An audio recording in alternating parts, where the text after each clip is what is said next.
Hi guys, it's the Island Girl and I'm back with another reaction video for you today. And today I'm reacting to Is Life Better in the UK or Canada? An honest review. And I'm getting this one from Adventures and Naps. The link will be in the description below. Please go over and show her some love. Now, we're gonna see. Because you all know I love me some UK. You understand? I've been diving, I've been learning, and I've been loving. I haven't seen anything rub me wrong so far, okay? So, come on in, wrap back with a smile on the face and enjoy. To all my regular schmegulars there, one to the pie to the poos. Come on in, wrap back with a smile on the face and enjoy. Let's get into this video. Don't forget to give this a big thumbs up. And here we go right about now. Hi everyone, it's me. For those of you who don't know me, my name is Alana and I'm a Canadian, but I have been living here in the UK for a long time. I get asked constantly when British people find out that I'm Canadian living here and they're like, oh, which one do you prefer, Canada or the UK? And it's actually a really difficult question to answer. So I wanted to reflect on my 22 years living in Canada versus my nearly 8 years living in the UK. Pros, cons, which do I resonate with more? And obviously this whole discussion is just my own experiences, okay? This is just what I've learned, things from my everyday life. Where do we even begin? So without further ado, let's go. Let's talk about the pace between these two places. Okay. Now, one of my favorite things to do here in the UK is to go to a nice cafe, go to a nice pub, maybe one I've never been to before, have a drink, have a sit, and relax. Or perhaps try a new restaurant that I've not been to and just enjoy. You relax, you enjoy, you exist, and there's nobody pushing you out the door, which isn't always how I feel in Canada. I just find the overall pace in the UK is quite chill, it's quite relaxed, it's quite easygoing, slow. I like it. Obviously, this is not the case for every place in Canada. There are places that know what chill means, but I do find like you go out to dinner in Ontario, you sit down, you order, you eat, you pay, and you get out. And you're really not meant to hang around. It's just something that I have noticed over the years as someone who loves to eat and loves to try new cafes. You know, you can just sit and you can stay. You can chill. I don't feel, in Canada, I feel a real sense of like you need to get moving, which I don't really feel here. Between these two places, I want to talk about the balance. Okay. I counted how many times she said relax about the UK. And this is something that I've noticed in majority of my videos when people are talking about moving from one place to the UK, from the US to the UK. Now, it's my first time looking into anyone moving from Canada to the UK. And that's one of the key things that majority of these persons talk about. They feel relaxed. There's no sense of rush, especially when you go to eat out. The environment is so relaxing and calming and you know, it just feels good. As in, compared to Canada, she's saying, look, when I'm in Canada, when I go into a restaurant, I'm just in there to eat and get moving. Because that's how I feel. Like I'm being pushed out or ready to go. In the US, it's the same way. And she said relax a lot of time when it comes on to the UK. So it's a more laid back pace of life in the UK compared to Canada or the US when it comes on to sitting and relaxing more. You feel more free, at peace. That's what I'm getting. The balance is the next thing she's going to talk about. I believe that Canada struggles with the work-life balance. Oh. Humble opinion. This whole video is my humble opinion. I hope it is improved in the future because it is something that actually could be changed. You know, they could improve it. And I really do hope they do because for me, it is something that is so painfully noticeable. Did you know that you are eligible for 2 weeks of paid vacation in Canada when you work for an employer for 1 year? Oh. 2 weeks to cover 365 days. Now, this can go up to 3 weeks paid vacation when you complete 5 years with one single employer. And you could get 4 weeks paid vacation when you stay with an employer. Guess how long? 10 years and over? 10 years. I think this is disgusting. Here in the UK, most workers are entitled to 5.6 weeks of paid holiday, typically referred to as annual leave. 5.6 weeks. Incredible. In Canada, it could take you 10 years to work up to 4 weeks. Again, disgusting. So one of the things that I really struggle with in the idea of moving back to Canada, in the idea of going back home, getting a new job, like starting over again in my home, Ontario, Canada, that really bothers me, because I do think having adequate vacation time, holiday time, annual leave, even if you don't go anywhere, like maybe you're trying to save money, you're gonna have a staycation, but you have that time for you away from work. America is even worse for this kind of stuff. And I know there are other factors that go towards, a work-life balance and having like an appropriate balance in life. But I do think largely it starts with holiday time and holiday time entitlement. And the fact that Canada's legal entitlement is so low, insane. Next up, I would like... Okay. When she said work-life balance, I was expecting it to be similar to the UK, because I know the US, it's horrible. When I say horrible, I mean horrible, horrible, horrible, flipple, dipple, triple, or triple, dipple, flipple. Any way you want to put it, whichever way you want to work it, it's horrible and it's disgusting here in the US. I was not expecting to hear that about Canada, because I'm like, a lot of people say, why move to the US? Why did you ever consider Canada or the UK? So I'm thinking there in Canada, then you'll have that work-life balance as well. But that is not the case from her humble opinion. It's her opinion, guys. But based on what she said, it is mandated. But at least, no, I'm going to say this. At least they're getting paid, and it's mandated. They're getting paid vacation time. In the US, it ain't happening. It's not mandated. At least after a year, you get some vacation time. Not here. You have to be saving up. So you flip it over to your sick days. Oh my God, this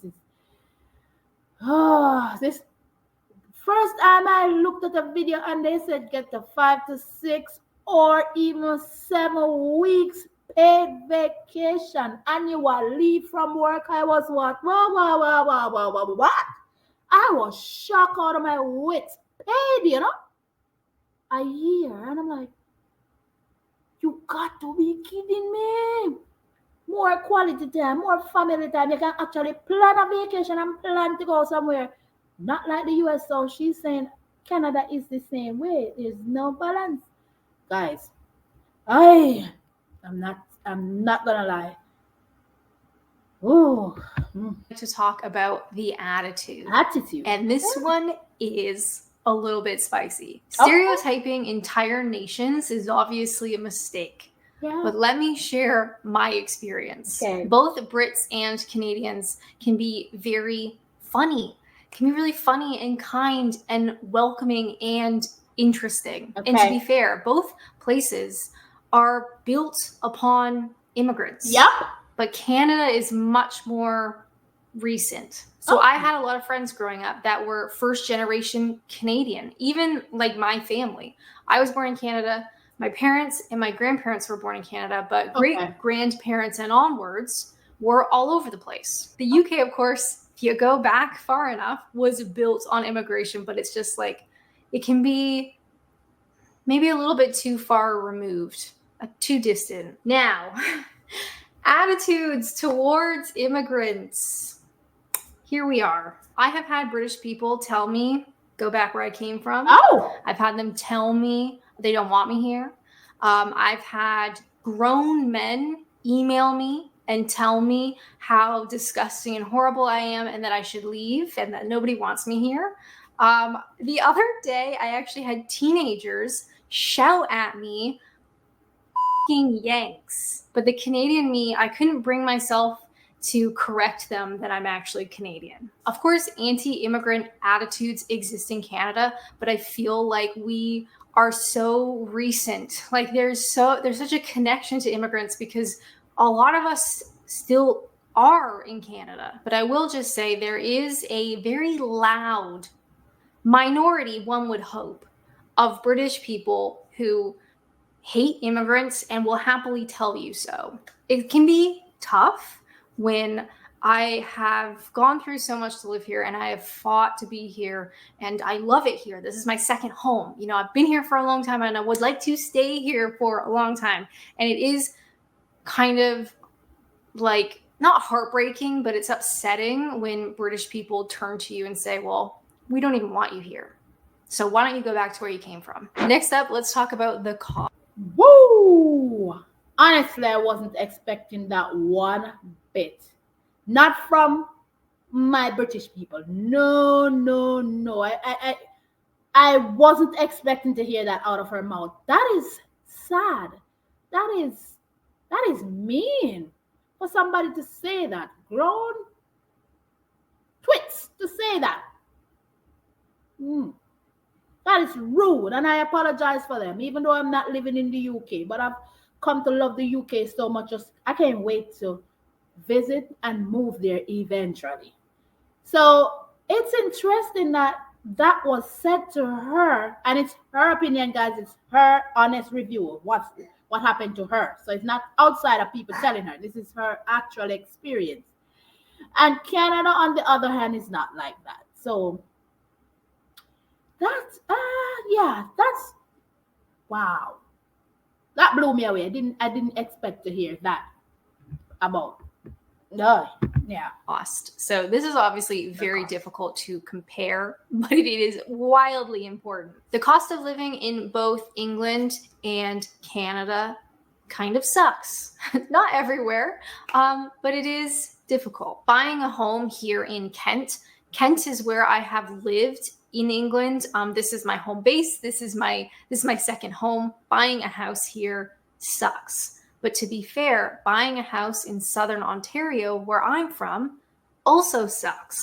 In both countries, the advice is basically to go someplace else. So when people hear that I'm in Kent, they're like, oh my God, you need to move up to the north of England. Things are cheaper. Homes are cheaper. It's like, okay, I don't know anybody up there. I don't have anything up there, but I could relocate again, I guess. Same thing with Ontario. Southern Ontario, the advice is basically go more and more rural. So you're going more and more out into the countryside where it is cheaper and there is nothing. So for comparison, I was trying to find like 2 cities that we could look at. So I'm from Southern Ontario. Ontario is a province. Kent is kind of like its own province, but within both areas, the prices can really change. So I thought it was interesting to compare Burlington versus Canterbury. So Burlington is a really nice city.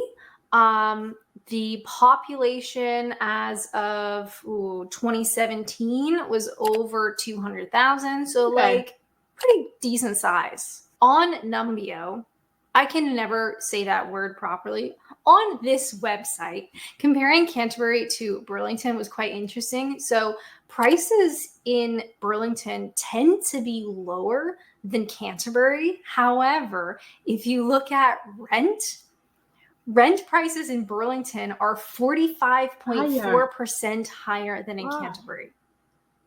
Insane. Renting prices and cost of homes in Southern Ontario is exploding. So even though it is difficult here, back home, really not any better. One thing that really stands out in terms of cost in the day-to-day life, the stuff that actually impacts me, is food. I am always so shocked at how expensive food has gotten back home in Ontario compared to here. I can go to Tesco and I can buy some really lovely ingredients and make a really lovely meal and not have to stress out about whether I have enough money to cover rent. Do you know what I mean? Next up, let's talk about... Okay, so that's interesting. So based on where she's living in the UK and where she's from in Canada, house price, rental price is expensive. It's pretty much the same. So there's not of a much of a difference between the two, she's saying. But I get where she's coming from, because here in the US it's the same thing. If you're in certain area, if you want to be in the city area more, it's costing. If you go further out, it is cheaper to buy, it's cheaper to rent. So I think that's the norm, which, and I think which, it doesn't matter which country you're in, that tend to be the norm. Based on location, you're paying the price for the location. When she says food, though, compared to food in Canada and the UK, food is much cheaper in the UK than in Canada. Okay, I see it. Now she said, next up is distance. The distance. Now, this is something that affects me literally every day. So it's very much at like the forefront of my mind. If I were to go back to Canada, if I decided, you know what, Canada outweighs the UK, there's more pros to living in Canada, the distance is something that I would really struggle with. I can walk to places here. I can walk to the train station. I can take a train all over the country, all over the UK. I could walk to a grocery store or a cafe or a post office or multiple bus stops. Those buses could take me all over the place. None of that I can do back home. You cannot live in 99% of Canada without a car. To not have a car, to not have the money to have a car or put in the time to get a license, to not have a car is so unbelievably isolating, because other than living in a giant city like Toronto, you must have a car. So it is something that I am very grateful for here. I sold my car back in 2020 and I have gotten around with public transport. No, I can't get everywhere. And yes, sometimes buying expensive train tickets kind of breaks my heart. And it's always when the barriers are open and nobody checks my ticket. But it is something that in my day-to-day life, it's very important to me. It's the forefront of my mind because I'm constantly walking places. So if I were to go back to Canada because I feel like it's better, it would be really difficult to get back to driving everywhere. Because I also find not having the ability to walk places is isolating. To have to be in a car by yourself to drive somewhere, I don't know. There's something about being able to walk and be part of like community, a community of a village. Yeah. I don't know. Does that make sense? Yes. I would like to talk about... Makes perfect sense. I see where she's going with that. When she said the distance, I'm like, well, where's she going with that one? But then when she said, walking everywhere, everything is in close proximity. So she don't have to really stress about having an actual car when she's in the UK. Whereas in Canada, you definitely need a car. That's what she's saying, because you're not going to get anywhere far without the buses and trains are not as accessible as when she's in the UK. And I've heard this a million and one times in a lot of the videos that I've reacted to. Say, listen, Anna girl, if you come to the UK, you don't necessarily need to stress about having a car or renting a car, because there's always access to public transportation. That's one thing that they pride themselves on. There's buses, there's taxis, there's trains, and they're easy, and you can walk. It's a place where walking is the norm, and you get to meet people, and everything is in close proximity, and I love that. The way she said it, like about Canada, it's similar to the US for me in a sense where, depending on your location, if you don't have a car, you're in problem, or you got a carpool with somebody, or you're going to take taxi and it's going to be expensive. So potato when it comes on. So in a sense, Canada and the US are similar in certain things that she had explained about distance. As in the UK, I love the sound of that. You can walk places, you get to meet people, you get to know your surrounding more, you get to feel at peace and be comfortable in where you're living. I just believe that walking around, I can go on and on with this walking.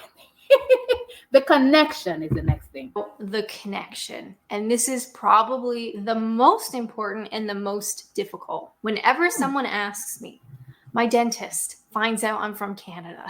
Someone at Tesco finds out I'm from Canada. Literally anybody. And they say, wow, what do you miss most about Canada? Oh.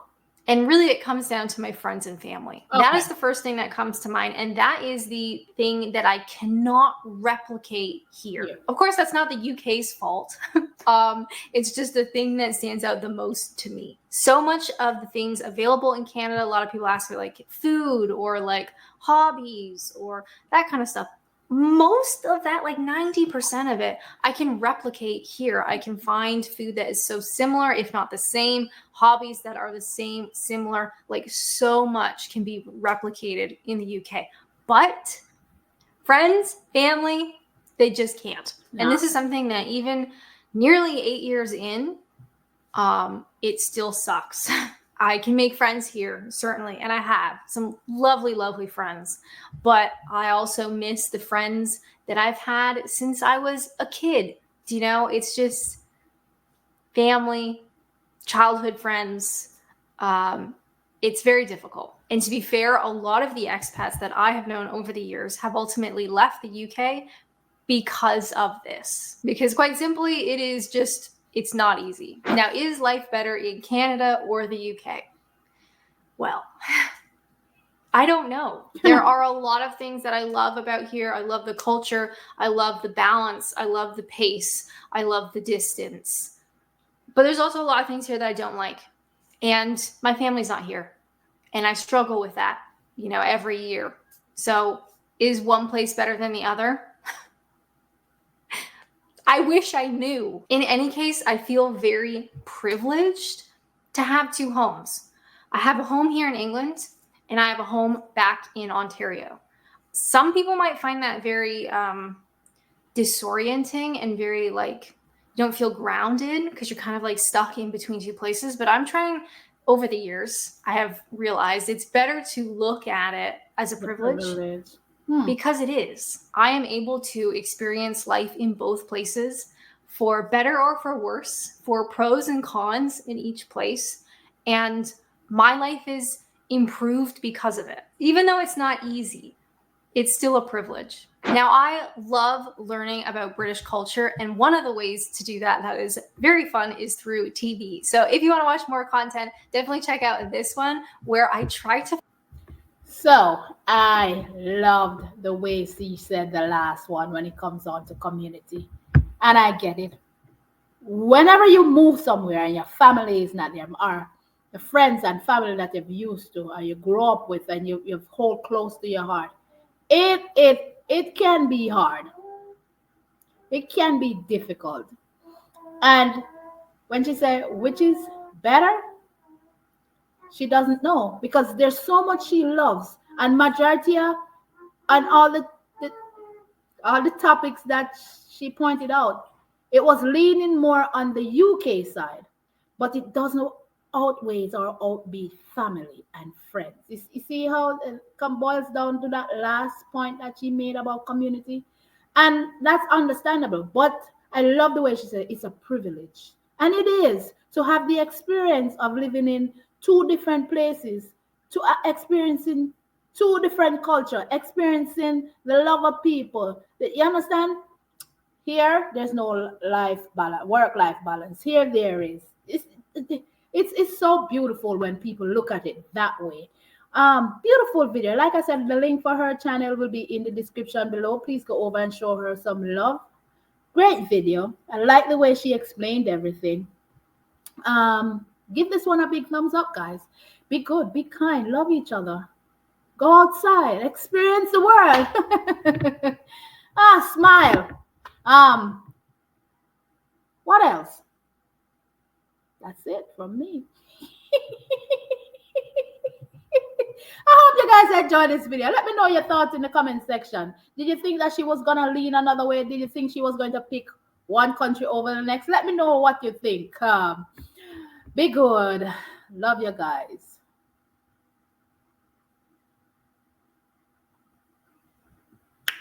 Love you guys, and I'll catch you guys in another video. Bye.